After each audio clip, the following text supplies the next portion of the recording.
Sir বলছি website থেকে তো কোনোভাবেই ভর্তি হওয়া যাচ্ছে না। হ্যাঁ, সেটা খুব স্বাভাবিক। কারণ আমাদের তো যতগুলো সিট ছিল সবটাই ক্লোজ হয়ে গেছে। সে কারণে অটোমেটিক ওয়েবসাইট ব্লক হয়ে গেছে। আর তো কেউ আমাদের এসএসসি, এসএলএসটির ব্যাচে ভর্তি হতে পারবে না।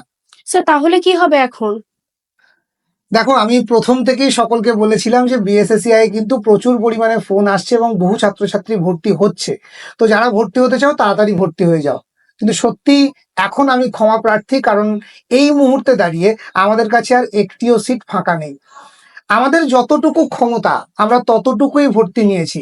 আমি একটা জায়গাতে সবসময় বিশ্বাস করি, সেটা হচ্ছে কোয়ালিটি ক্লাস যদি দিতে না পারি, প্রত্যেককে যদি ইন্ডিভিজুয়াল কেয়ার দিতে না পারি, তাহলে কিন্তু সাকসেস আসবে না।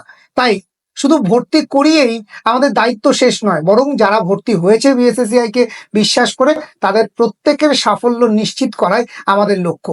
সে কারণে গত 4 তারিখ থেকে যে ব্যাচ শুরু হয়েছিল, সেই ব্যাচের ভর্তি আপাতত বন্ধ। এই মুহূর্তে আমরা আর কাউকে নিতে পারছি না। প্রত্যেকের কাছে আরো একবার ক্ষমা চেয়ে নিচ্ছি।